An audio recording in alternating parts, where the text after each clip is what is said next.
todavía no hemos visto primera declaración, o sea, todavía no se preocupen. Antes de que ustedes pasen, tenemos que ver a detalle el tema de la primera declaración. Ustedes todavía habíamos quedado que empezaran las primeras declaraciones este jueves, pero a cuenta de que van a empezar este jueves y ni siquiera hemos visto una primera declaración. Tenemos que desarrollarla y después tenemos que pasar videos. Ya después empezarían. O sea, todavía no es para... y no sé si nos va a dar tiempo porque creo que ya viene el primer parcial, pero de todas maneras estamos preparados. Para mí lo más importante es tener ya los grupos. El grupo número 1 es con Wambin Isabel Rodríguez, ¿verdad? Así es. Sí, licenciado, así es. Muy bien. ¿No ha habido problema en su grupo? No, licenciado. Ok, porque yo les digo, porque hay gente ha llamado y ha escrito que ya se desintegró su grupo, que no sé qué, entonces con el grupo número 1 estamos bien. Sí, El licenciado. grupo número 2, sí, doña Manuela, muy bien. Ah, perfecto. Número 3, muy bien. Grupo número 3, donde está Dulce Argentina. Sí, licenciado, seguimos igual. Ok, perfecto. Número 4. No, perfecto. ¿Y el número 5?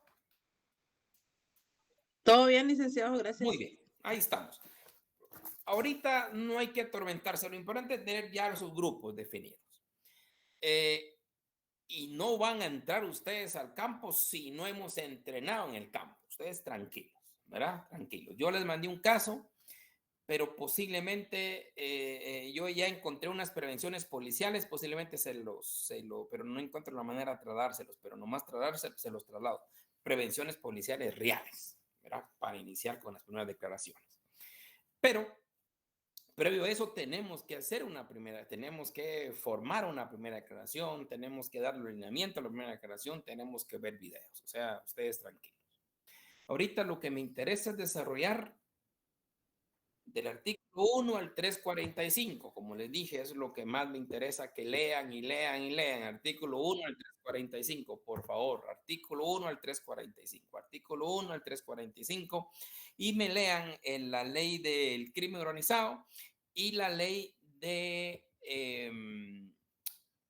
juzgado de mayor riesgo. Eso es lo que más me interesa porque eso es lo que se desarrolla efectivamente en la fase preparatoria e intermedia. Del 1 al 345 y esa ley de juzgado de mayor riesgo y los del crimen organizado. Por favor, por favor. Bien, todavía no hemos llegado a primera declaración, pero estamos hablando sobre el desarrollo de la fase preparatoria e intermedia. Resulta que están ya ubicados en la sala de audiencia y usted como defensor, su patrocinado le dice, mire, Lick, fíjese que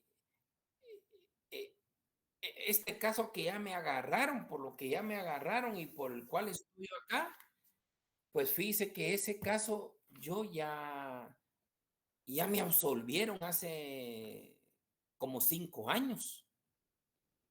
¿Y qué tiene? Pues tengo esto. Y usted como abogado efectivamente verifica que la persona ya fue juzgado. ¿Qué planteamos ahí como abogados? Única persecución. Sí, pero en actuación procesal, ¿qué podemos plantear? Está bien la única persecución, el no missing idem, pero ¿qué acción procesal hacemos valer? Cosa juzgada. Exacto, cosa juzgada, pero ¿cuál es el mecanismo procesal para hacerla valer? Por medio de una excepción, tal vez. ¿Qué excepción?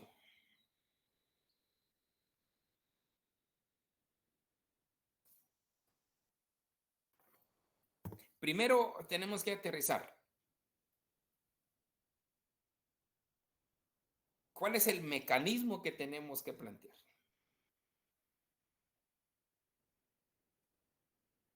Usted como abogado le dice a su cliente, ¿usted qué tiene que hacerle? ¿Qué le dice al juzgador?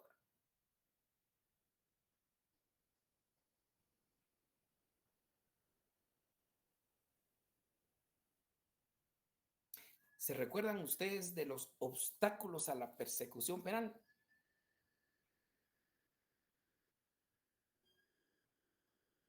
Son obstáculos a la persecución penal. Y esto lo tenemos en el 291 en adelante. Y efectivamente se plantea una excepción. ¿Excepción de qué?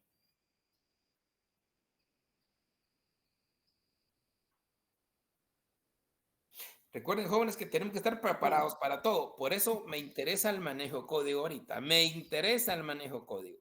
Y recordemos que esta parte es la parte más complicada porque es la parte más grande. Imagínense del 1 al 345. Es enorme. Licenciado, ¿es la ¿Sí? excepción de cosa juzgada? Sí, pero ¿cómo se llama la excepción según el fundamento? ¿Cómo se denomina esa acción? Primero es una excepción, ¿verdad?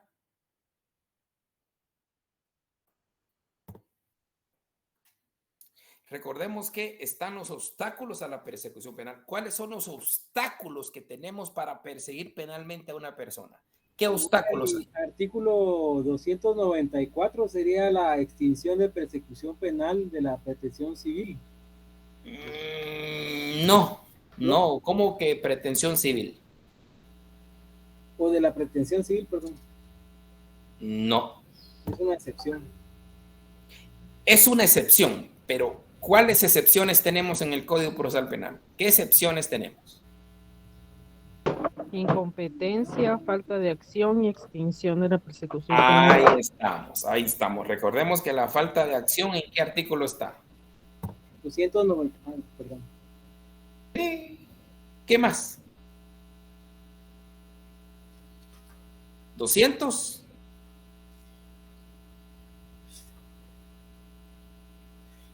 $296. Ahí está la falta de acción. Dentro de la falta de acción puede hablarse de una persona que ya pagó los daños, por ejemplo, de una cosa juzgada, el tema de la acción que se refiere a instancia particular y están juzgando como acción pública, la falta de personería. Ahí entra la falta de acción de conformidad con el 296.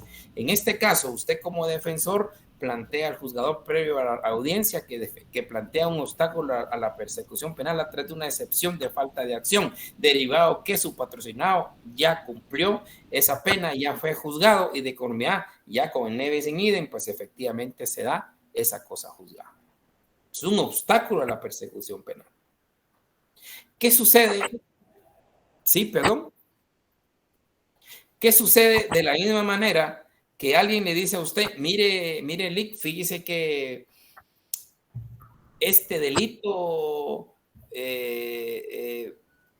yo lo cometí en los años 80 y estamos en el 2023? Ya prescribió. Ajá. ¿Cuál es el mecanismo para hacer valer esa prescripción? Y el fundamento.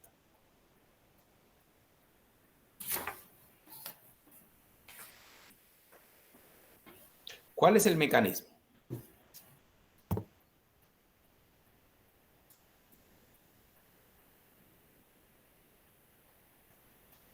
También por una excepción, licenciado. Exacto, recordemos, es un obstáculo a la persecución penal a través de una excepción que se denomina extinción de la responsabilidad penal. Artículo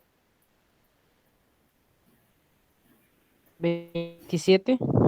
No. 294. 294. ¿Y la extinción en dónde está? La extinción, ¿dónde está? Artículo 296. No, pero la extinción en sí, extinción de la responsabilidad penal, ¿en dónde está? La extinción. Artículo 32. 32 de su Código Penal. Ahí está la extinción de la responsabilidad penal.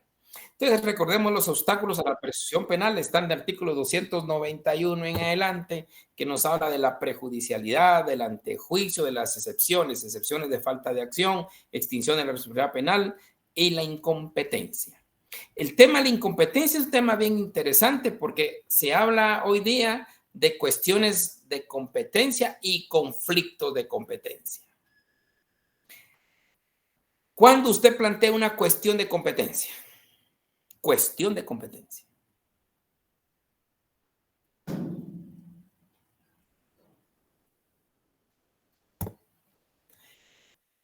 La cuestión de competencia, jóvenes, está en el artículo 56 de su Código Penal. Por ejemplo, usted solicita, un juez está conociendo un caso y ese caso para usted no es el competente ese juez. Entonces usted allí le plantea una declinatoria. Esas son cuestiones de competencia. Una declinatoria para que él decline, se inhiba y lo envíe al juez correspondiente. También a la inversa, usted le plantea una inhibitoria al juez competente. Estamos hablando de cuestiones de competencia, no de inhibitorias como parece en el ritmo judicial, que sobre ese tema vamos a hablar también, el tema de los impedimentos, excusas y recusaciones. Las cuestiones de competencia distintos al conflicto de competencia, que el conflicto de competencia lo tiene que resolver de la Corte Suprema de Justicia. El conflicto de competencia, yo me recuerdo que hace algún tiempecito por ahí se dio mucho con los juzgados de turno. Los juzgados de turno aquí de Guatemala con los juzgados de paz de los municipios. Era un problema enorme que quien conocía, que quien no conocía. Al final de cuentas plantearon conflictos de competencia y en resolución de la Corte se determina quién es el competente para esos casos. Eso es cuando hay conflicto de competencia. Distinto es cuando hay cuestiones de competencia, que usted considera que el juez, el quien está conociendo, no es el competente, entonces le plantea una declinatoria o una inhibitoria al juez que usted considera competente. Ese es el artículo 56, cuestiones de competencia, y el 59, conflicto de competencia. Porque esto se da muchísimo. Ustedes han escuchado y además lo han visto, el tema de los impedimentos, excusas y recusaciones. Aquí tenemos un conflicto serio. ¿Cuál es el procedimiento para tramitar las recusaciones en materia penal? Bueno, en materia penal que estamos viendo. ¿Cuál es el procedimiento? Recordemos que el 122, 123 y 125 de la ley del ritmo judicial nos habla de impedimentos, excusas y recusaciones. Si hay un juez por el cual usted tiene enemistad, ¿qué tiene que plantear? Se supone que lo primero es que el juez inhiba, pero a veces no se quiere inhibir. Entonces, ¿usted qué plantea? ¿Qué le plantea a ese juez que con usted se conserva una enemistad? Una recusación, por supuesto, una recusación. Pero ¿cuál es el procedimiento, jovenazos? ¿Cuál es el procedimiento de las recusaciones? En los procedimientos de las inhibitorias no es tanto el problema o las excusas, pero el trámite de la recusación, eso lo miramos todos los días. ¿Cuál es el trámite de las recusaciones?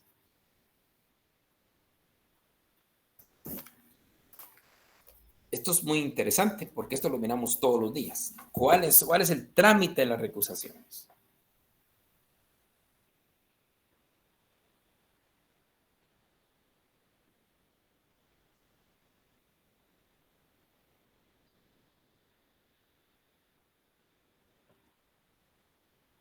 ¿Cómo se tramitan las recusaciones? Por ejemplo, usted llega ahorita a una sala, a una sala de audiencias y resulta que el juez tienen enemistades o han hablado pestes o ahora por el tema de las redes, o olvídense, hay jueces que yo creo que sí deben de limitarse, de no estar pasando tantos en redes. Y entonces le pasa a usted diligenciando algún tema que a usted no le gustó, entonces, y que tiene que ver un caso similar. Entonces usted puede plantearle una recusación. Pues fíjense que sí hay que revisar el tema ese de las recusaciones. El trámite de la excusa, pues el 126 de la LOJ, no hay problema. El trámite de los impedimentos, 130 de la LOJ, no hay ningún problema, porque ahí solo se eleva al Tribunal Superior para que designen un juzgado, ahí no hay problema. El problema son las recusaciones. Y se los voy a poner más difícil aún.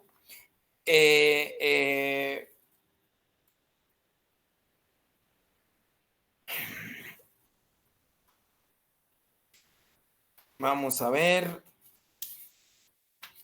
El 66. Miren, este es un tema bien complicado porque no se hace así como yo se los voy a decir. No se hace así. Se hace como ustedes lo están diciendo, a través de lo que dice la ley del organismo judicial. Las recusaciones, dice, se tramita de conformidad como es la ley del organismo judicial a través del incidente del 150 bis del proceso penal. El 150 bis lo que habla es una audiencia y con esa audiencia de una vez se resuelve el incidente. Todos los incidentes en el ámbito procesal penal, 150 bis. Es clave, el 150 bis. Pero yo les invito a reflexionar, a ver si coincidimos, el artículo 66 y el 150 bis. Léanlo y platicamos, por favor. Léanlo tranquilos. Léanlos. 3 minutos. Artículo 66 y 150 bis. Eso es importantísimo.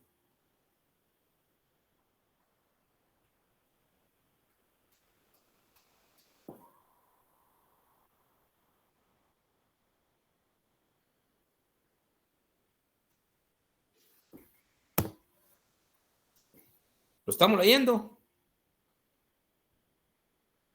Sí, doctor. Bien. 66 y 150 bis.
Empecemos por lo primero. ¿Qué nos da a entender el artículo 66?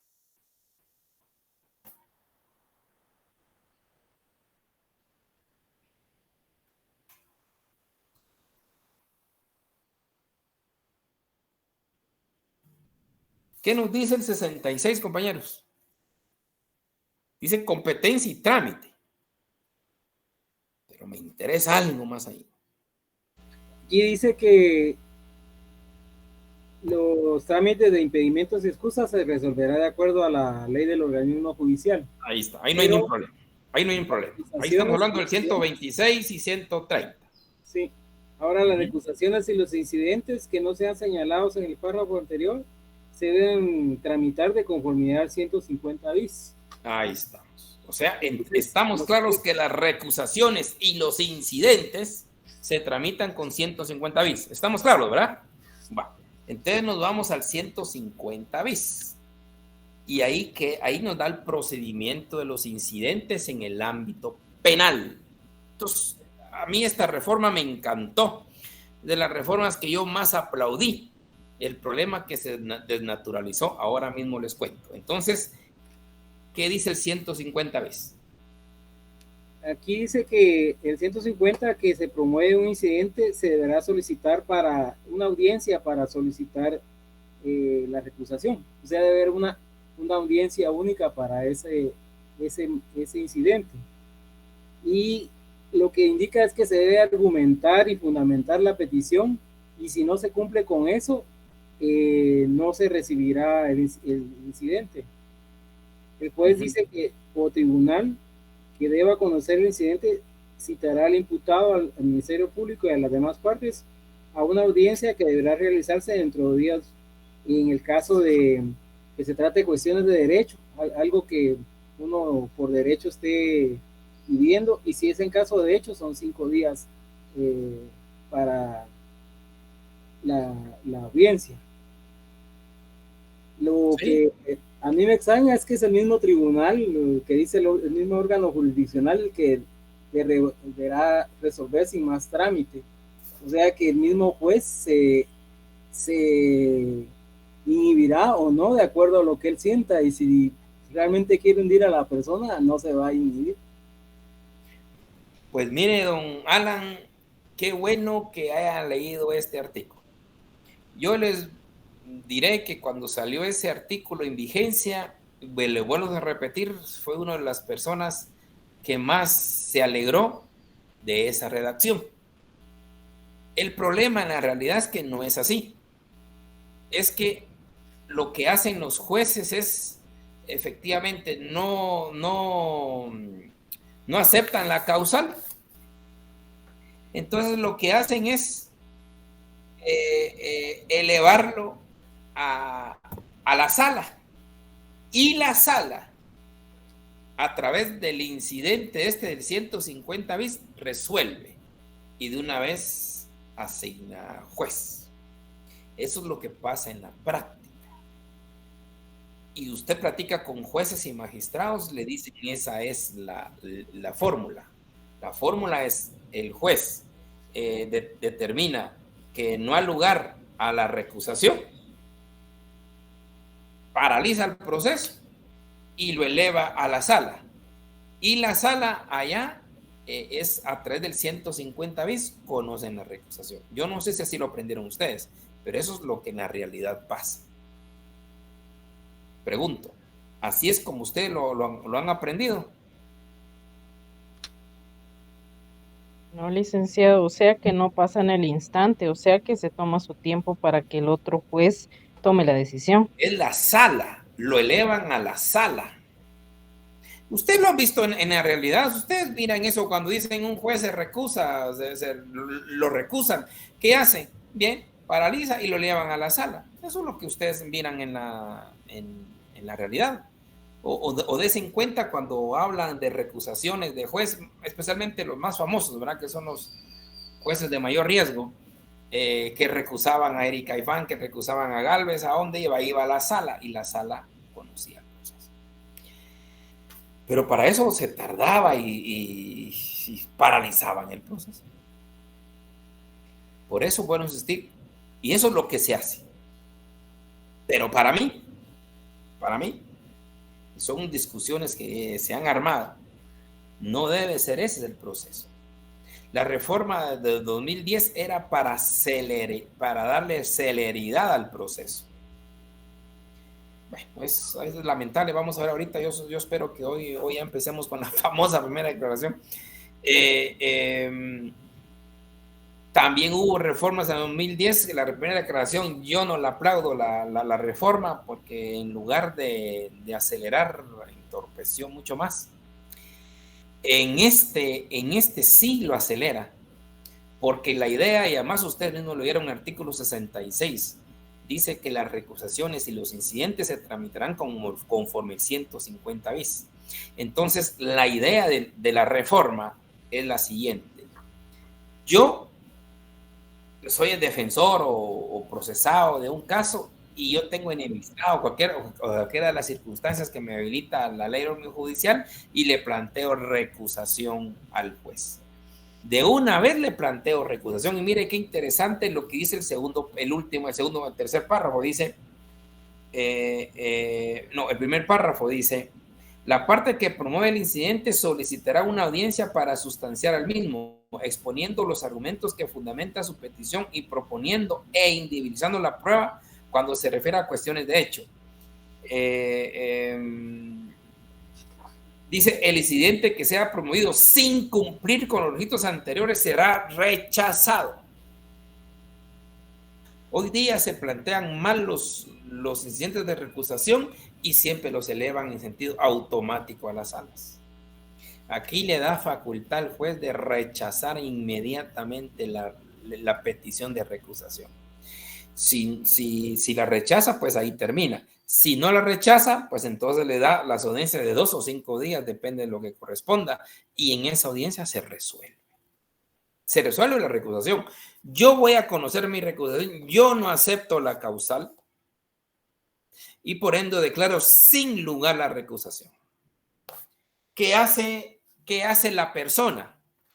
Miremos el 404 de su Código Penal. 404. Perdonen que me voy a ir un poquito a la impugnación, pero para completarlo. No quería meterme a impugnaciones, pero miren el 404.2 dice, son apelables los autos dictados por los jueces de primera instancia, no dice sala, dice, son apelables los autos dictados por los jueces de primera instancia que resuelvan.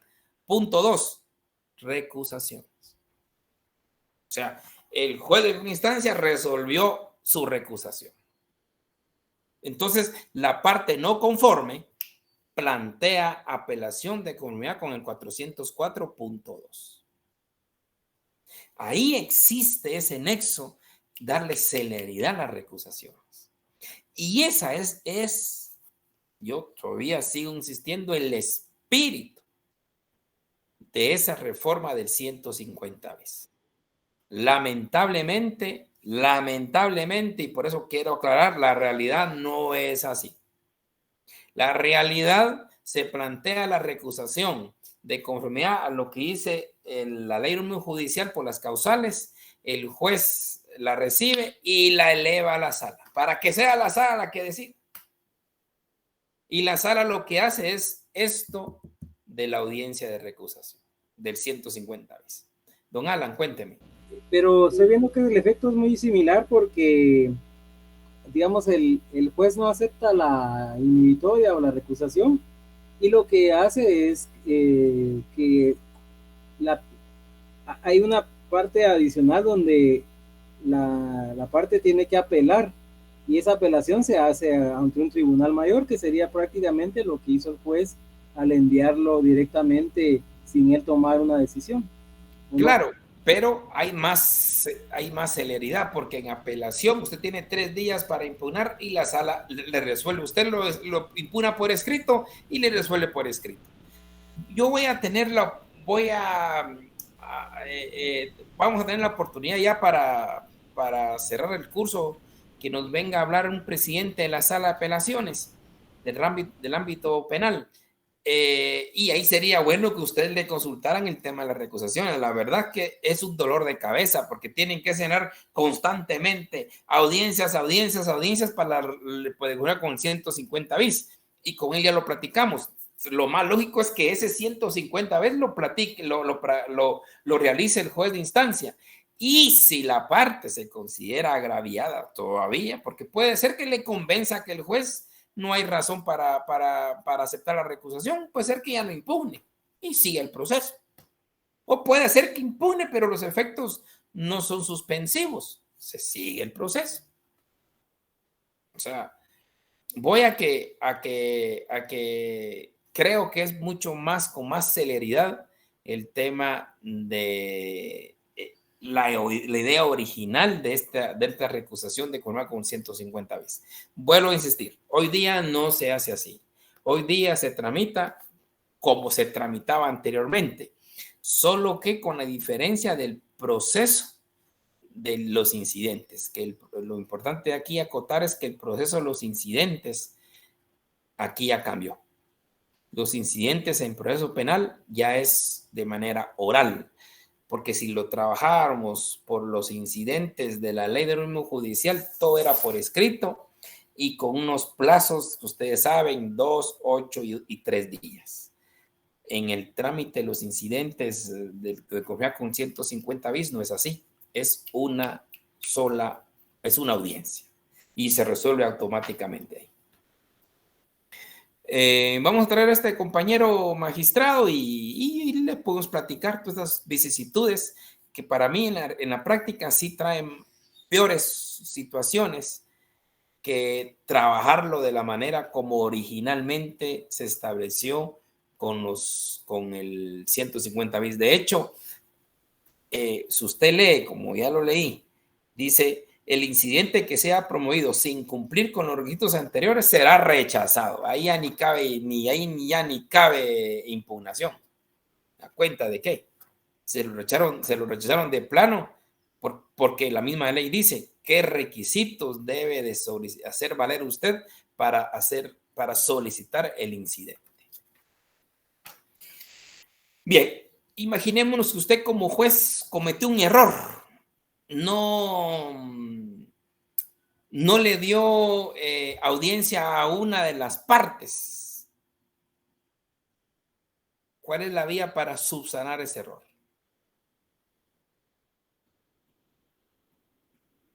Jóvenes, errores, todos lo cometemos, ¿verdad? Todos. Jueces y magistrados, no digamos, eso es normal. Eso es normal. O sea, tenemos que estar preparados para en una audiencia o una diligencia que el juez se dio cuenta de su error y cuál es el mecanismo para corregir ese error.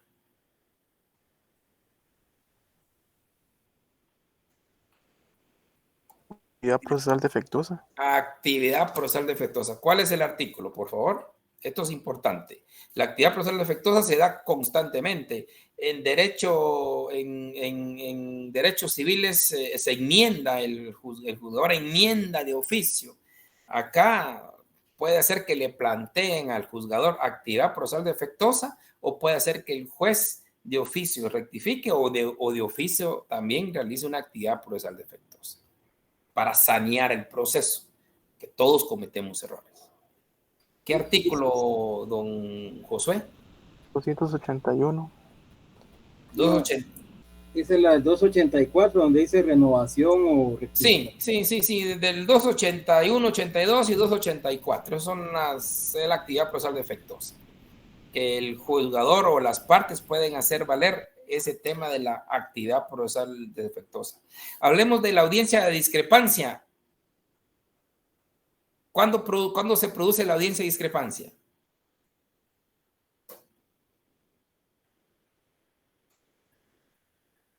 El primer caso sería cuando existe discrepancia entre el Ministerio Público y querellante, y cuando, de conformidad al artículo 315, cuando el Ministerio Público no quiere hacer alguna diligencia Sí. a petición del sindicato. Sí, total. Esto es importante.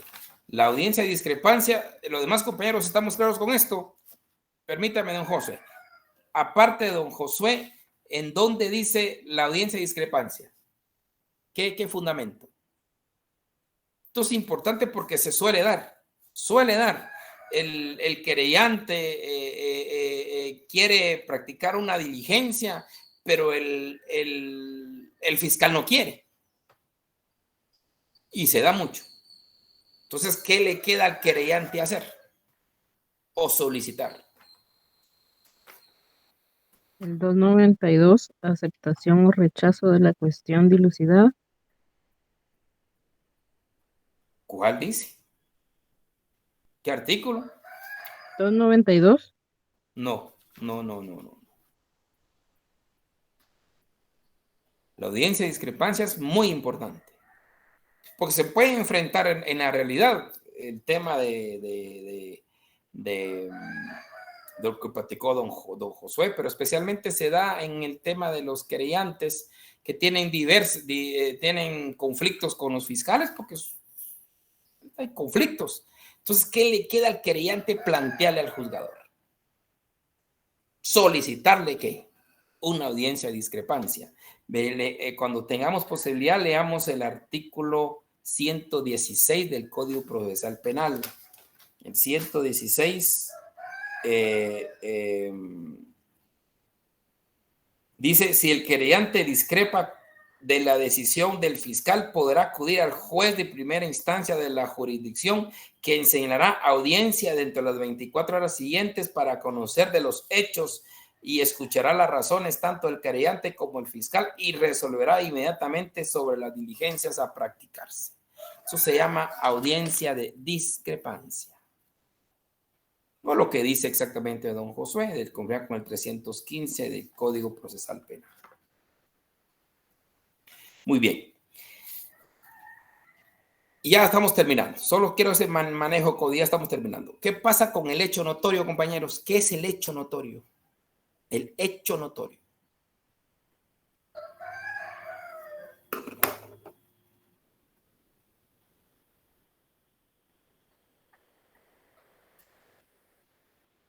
El hecho notorio es una figura que se está dando muchísimo y lamento mucho que se dé. O sea, no es que lamento, lo que pasa es que a veces, y han llegado a la jurisdicción constitucional a indicar que el hecho notorio es porque el procesado confesó. Al confesar, pues es un hecho notorio y como consecuencia ya se debe resolver automáticamente todo. O existe una confesión de un testigo anterior y eso no es hecho notorio. Pero se dan y se resuelven muchas veces en tribunales de sentencia esos hechos notorios. Y los hechos notorios de conformidad con el 184 únicamente se da cuando son hechos que efectivamente son tan notorios como el ejemplo del COVID, el ejemplo de un terremoto, el ejemplo de un accidente aéreo, pues entonces se considera hecho notorio y ya no hay necesidad de probar ese accidente, ya no hay necesidad de probar que hubo COVID, ya no hay necesidad de probar que hubo terremoto. A eso se refiere un hecho notorio. No porque ya hubo una confesión anterior, no porque ya hubo una declaración anterior de alguien. Eso no es un hecho notorio. Se los digo porque han habido sentencias de tribunales de sentencia donde dice, bueno, se considera hecho notorio la declaración de fulano y mengano, tal, y como consecuencia eso ya quedó probado. Entonces eso no debería tramitarse como hecho notorio. Hechos notorios, porque con el hecho, si el tribunal determina hecho notorio y consulta a las partes y consideran que eso es un hecho notorio, son hechos de gran notoriedad que no necesitan prueba alguna. Vuelvo a repetir, el caso del COVID, que se esté viendo un tema de malversación de fondos o de temas económicos en el tema de la pandemia. Entonces, como todo hay que probarlo, entonces se puede decir, bueno, se determinó que hubo pandemia del COVID en el año 2021, a lo que se considera por todos los sujetos procesales, que es un hecho notorio, y todos están de acuerdo que eso es un hecho notorio, y no hay necesidad ni que probarlo. Doña Rosita, cuénteme. ¿Quién declara ese hecho notorio? El tribunal de sentencia determina que es un hecho notorio y le da participación a las partes para que se pronuncien y ellos determinan que efectivamente sí esto es notorio. Entonces ya no hay que probarlo. Estoy diciendo el caso del COVID, por ejemplo. Los tribunales de sentencia que conozcan temas de COVID o circunstancias que se dieron del tema del COVID ya no tienen que probar si hubo o no hubo COVID o en qué circunstancias ocurrió el COVID o que todos estábamos trabajando de una determinada manera en casa. Eso ya fue un hecho notorio. A eso se refiere. El otro tema que me llama mucho la atención es la protección de testigos. La protección de testigos ha sido un problema en Guatemala por el tema de la prueba. ¿Cómo se garantiza o cómo se asegura un testigo? Quiero saber su análisis o su conocimiento.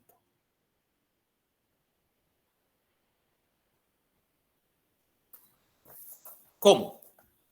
¿Cómo se protege un testigo? Ustedes están diligenciando la fase preparatoria y efectivamente con la reforma, una de las formas importantes de 2010 fue la utilización de los medios audiovisuales. Es una cosa encantadora. algo que la idea es que los testigos o muchos testigos ya no lleguen a los tribunales de sentencia. Qué feo es tener un testigo acá y al sindicado enfrente y decirle cualquier cosa, es horrible. El tema de los delitos sexuales, por ejemplo, es horrible y por eso vale la pena utilizar estos medios audiovisuales de conformidad con el 218 bis del procesal penal, y TER creo que es 218 bis, y TER del procesal penal habla de la utilización de medios audiovisuales. Y esto es muy importante. De hecho, un proyecto que se tenía en mente anteriormente era que los testigos ya no llegaran a declarar a tribunal de sentencia, que todo lo hicieran a través de un lugar. Miren la tecnología, lo que nos vino a enseñar. Mire hoy día cómo estamos. Hace quizás unos 50 años paralizado las clases porque no hay forma de ver clases, ¿verdad? Hoy no, hoy usamos los medios audiovisuales. Ahora la pregunta es ¿por qué un testigo no? Para resguardar su vida y su integridad. Eso es en el ámbito de la declaración. Que los testigos puedan utilizar esos medios audiovisuales, que ahora con esto pues nos vino a facilitar un montón. No precisamente ver al testigo, ahí no digamos cuando son niños, que se utiliza mucho la cámara Gesell, las mujeres cuando han sido violentadas, pues ni modo, qué mejor que se utilicen estos medios audiovisuales. Evitar a lo máximo que las víctimas lleguen a enfrentarse con el victimario. Eso es una reforma de 2010. Lamentablemente, a pesar de estas circunstancias, como que los tribunales de sentencia no se han acoplado a esta idea fundamental. Doña Martina, cuéntenos. Licenciado, perdone, con una consulta Sí. o un caso que me he dado cuenta que las mujeres han sido violentadas severamente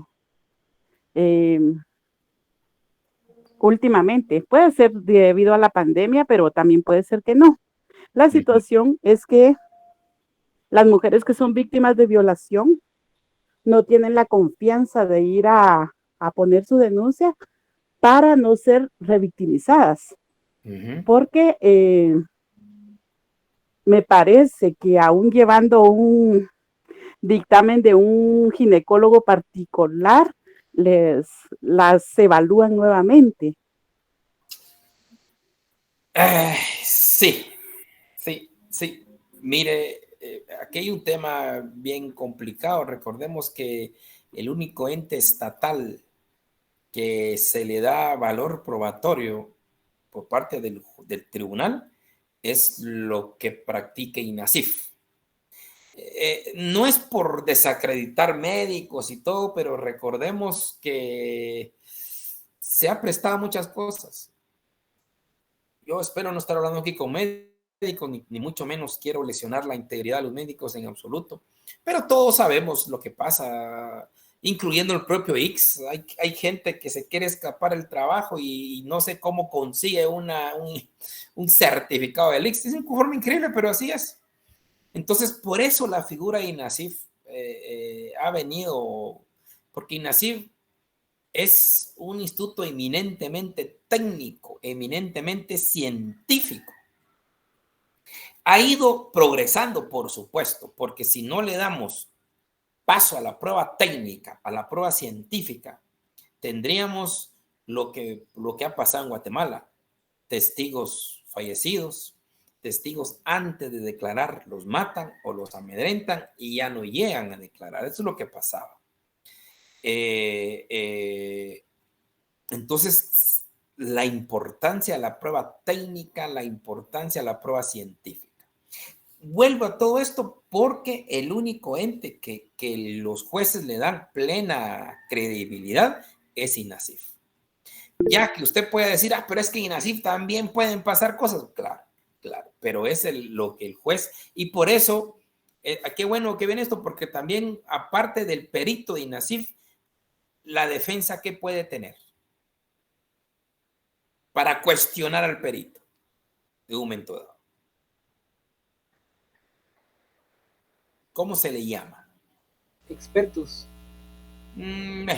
digámosle consultores, se llaman consultores técnicos. A veces en los debates se mira eso muy raras veces, máxime cuando son debates de cuestiones económicas, y se puede ver esto, que los peritos del Ministerio Público, especialmente porque en Nassim no llega a esto, pero cuestiones económicas, de la DAF, del Ministerio Público, usted puede llevar a un subconsultor técnico también especializado en la materia. Ahí empiezan ellos a cuestionar al perito. Entonces es la única vía que se tiene, doña Martina, el tema del INASIF. Yo lamento lo que usted dice y es cierto. Mire, poco a poco hemos agarrado conciencia todos los del ámbito procesal. Agarramos conciencia o hemos seguido agarrando conciencia. No es lo mismo un proceso penal delante del 2000, créame. No es el mismo el proceso antes del 2000 que después de 2000. No es el mismo. Se ha ido avanzando. Se ha ido en el ámbito de protección del niño, protección de la mujer, porque no solo pasa en tema de mujer, también en tema de niños, niñas, que la idea que se tiene es evitar la revictimización. Es que con una sola vez que declaren más que suficiente. Por eso está la prueba anticipada. En esos casos de prueba anticipada es muy importante el tema cuando se afecten especialmente niños, niñas, mujeres, que declaren una sola vez y en prueba anticipada.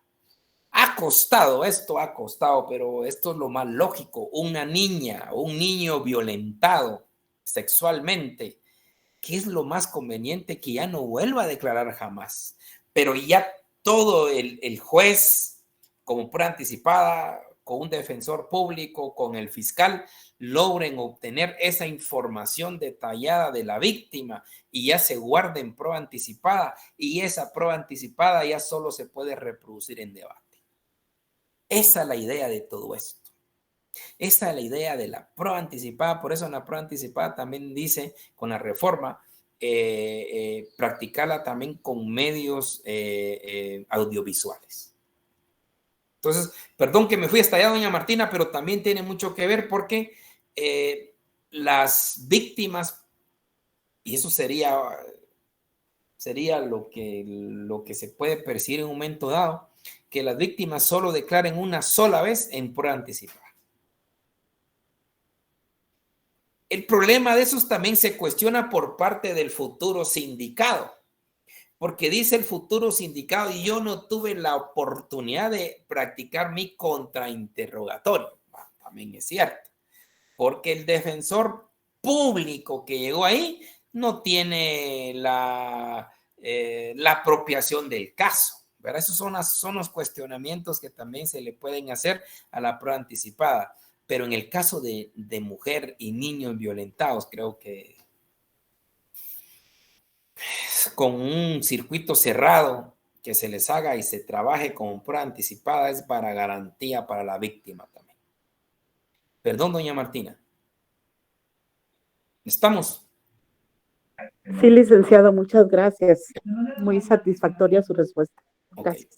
Entonces, volviendo al tema de la protección de testigos, ¿cómo protegemos a los testigos? En el caso de Juan Carlos Monzón se vio bien cómo hizo la CICIG, que lo llevó con casco blindado, chaleco, porque la audiencia fue presencial.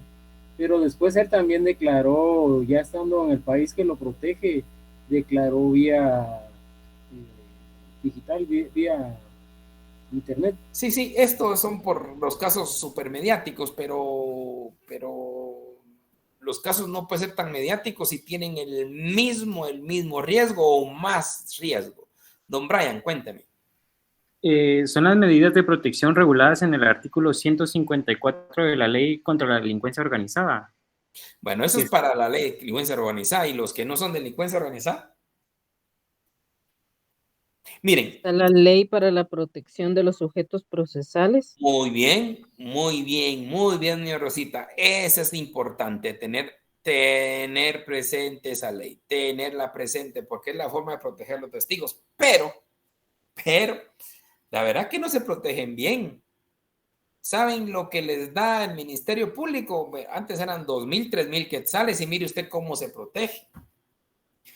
En algunas oportunidades sí les dan ciertas residencias, especialmente por delitos graves, ¿verdad? Asesinatos que vieron, entonces se buscan lugares para que ellos puedan estar ahí recluidos, se les da la alimentación, y de hecho el Ministerio Público tiene una oficina de protección de testigos. Y esa oficina es la que se encarga efectivamente de brindarles cobija, de brindarles alimentación, de brindarles todo lo necesario para vivir. Pero el problema es que estaba viviendo bien en Retauleu y ahora se viene a la capital y no puede ni salir. Y los niños, ¿dónde estudian? O sea, es complicado. Hay un programa interesante y se los voy a decir, aprovecho de decírselos porque es algo que no sale a luz y es lastimoso que no salga a luz. ACNUR de Naciones Unidas hace como 3 años, y eso para que ustedes puedan hacerlo valer a alguien que ustedes conozcan. ACNUR implementó acá en el Ministerio Público una forma más digna de proteger a los testigos. Y lo que ha hecho es llevárselos al extranjero. Cualquier delito. La persona va a declarar contra un hecho y el único requisito es que acepte irse al extranjero. Ojo, con todo y su familia. Interesantísimo. Vuelvo a insistir, este programa no se ha dado mucho a conocer. Veo lastimoso que no se dé mucho a conocer, pero sí es esa oportunidad que si ustedes conocieran a un testigo, a alguien que tiene miedo, porque yo me recuerdo que antes lo que me daba más miedo era la señora de los pilotos fallecidos, que es las viudas de los pilotos, que hay una cantidad. Se les preguntaba si estaban dispuestos a ir al extranjero, decían que no. Y hay una cantidad de plazas como ustedes ni se lo imaginan. Hubo familias enteras que sí se han ido. Llevan papá, bueno, se han ido hasta con la novia. Si el testigo tiene novia, se va con todo y la novia. Es una cosa interesante, que así debería ser la verdadera protección. No estar encapsulados en lugares, en apartamentos donde no pueden ni salir. Entonces es un tema interesante y se los digo pues porque eso está en el Ministerio Público por parte de ACNUR. Si alguien sabe o tiene conocimiento de una persona que lo necesite, puede acudir directamente a la protección de testigos del Ministerio Público solicitando el tema de ACNUR y se van del país. Y se van, se cambian nombres, nadie sabe en qué estado europeo, se van a Europa, Estados Unidos, Canadá, no sé qué otros países, y a los 2 años creo que les consiguen trabajo, o sea, una cosa maravillosa, como nunca se había trabajado en tema de la protección a testigos. Porque anteriormente, de veras, se les da 2, 3 mil pesos y ahí mire usted qué hace. Por eso, no sé si ustedes se recuerdan, antes aparecía una cantidad en las noticias donde decían testigo fallecido, testigo asesinado, claro. Lo que hacía el testigo era mejor aprovechar esos 3,000 quetzales, seguir viviendo donde está y aprovechar 3,000 quetzales para su vivienda, no para su protección. Entonces se los digo para tener ahí presente que sí se puede dar. Por último, jovenazos, ya para concluir con esto y ya iniciar directamente con las audiencias, que es lo que más interesa, es que estamos con la medida sustitutiva, ya sabemos qué es lo que podemos dar, la prisión preventiva. Pero, ¿qué pasa con las...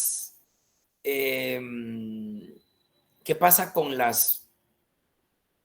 la prórroga de prisión preventiva?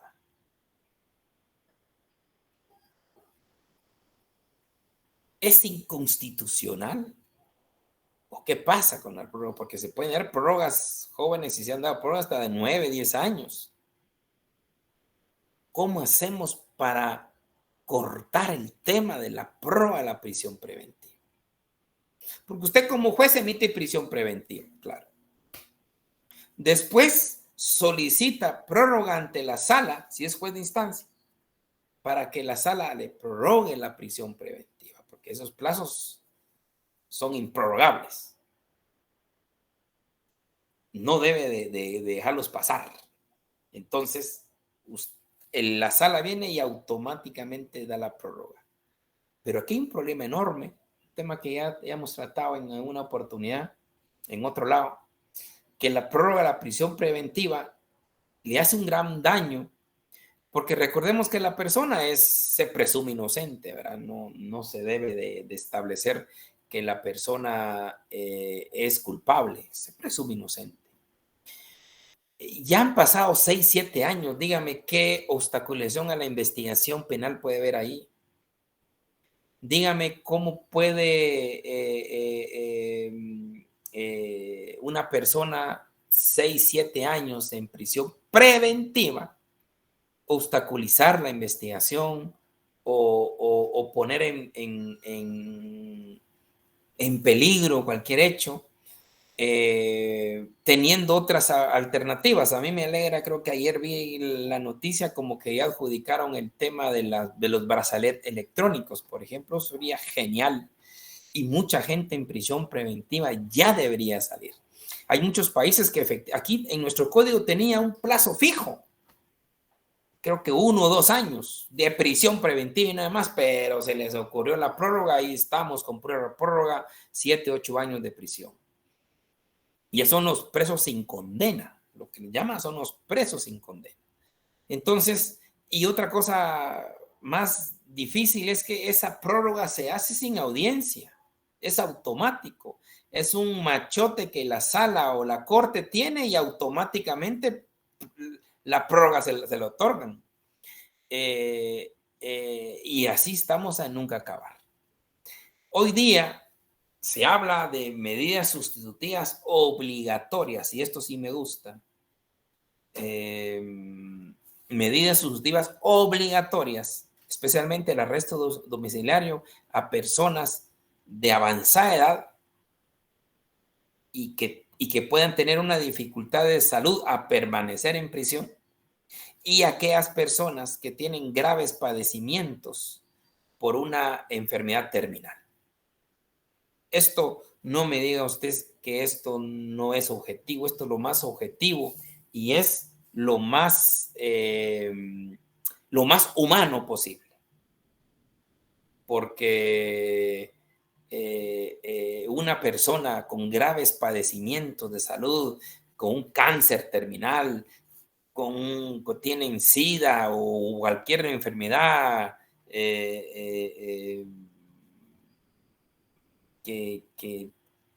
que no pueden sobrevivir ya ni afuera, mucho menos adentro, por razones de humanidad, debe otorgárseles el arresto domiciliario. Ya salió la idea de un juez y me pareció interesante, un juez que efectivamente dio por razones humanitarias el arresto domiciliario en delitos que no se puede dar arresto domiciliario o medida sustitutiva.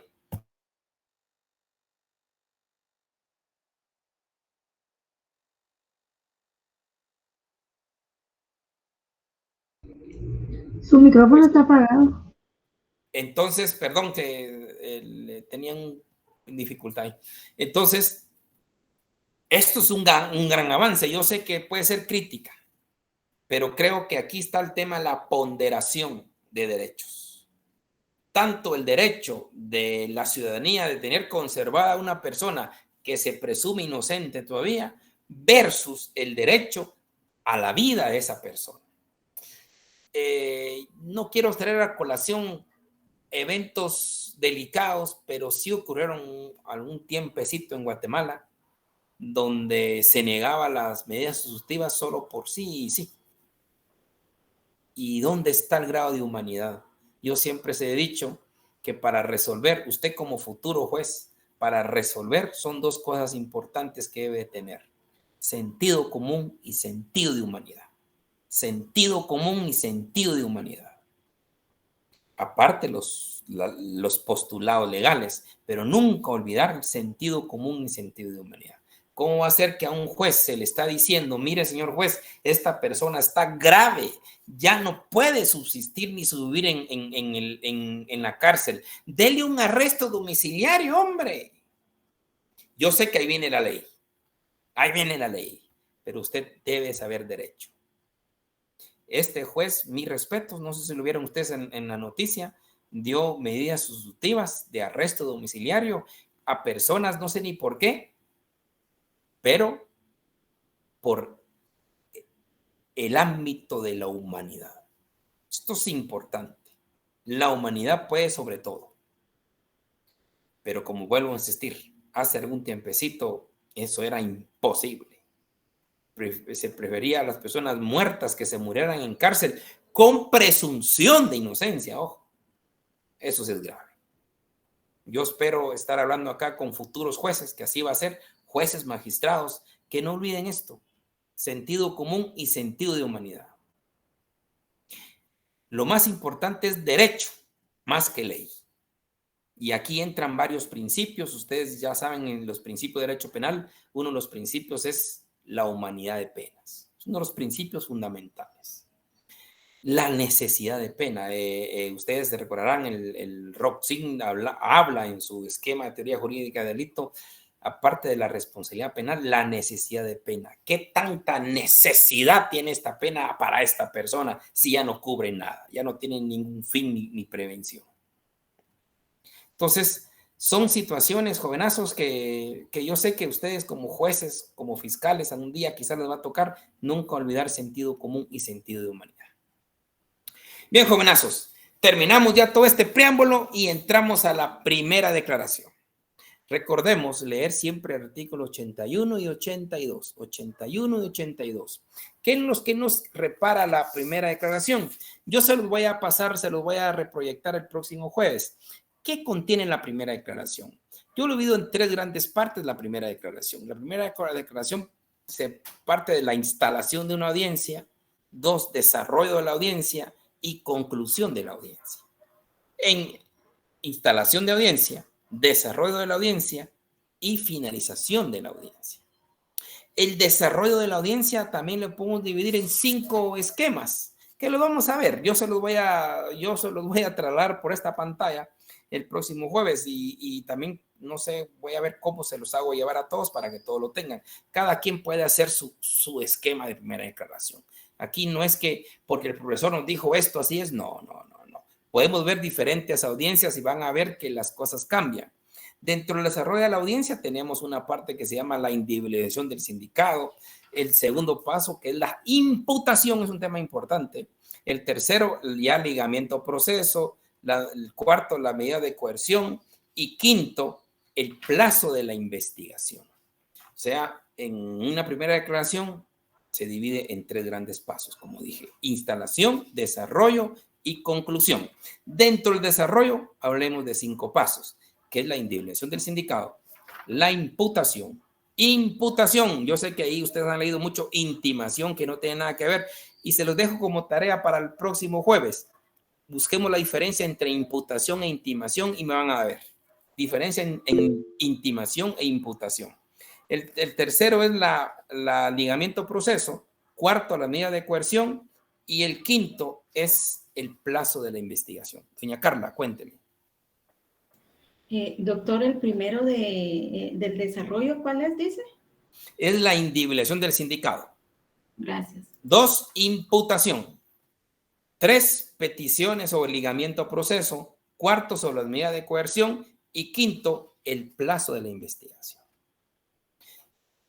Estos pasos los vamos a ver el próximo jueves. Ustedes no se preocupen, vamos despacio pero seguros. Entonces ya vamos a desarrollar los pasos de la primera declaración, el tema de la imputación, después miramos audiencias y después ya empezamos con las nuestras. ¿De acuerdo? ¿De acuerdo, Ley? Estamos, va pues. Nos miramos el próximo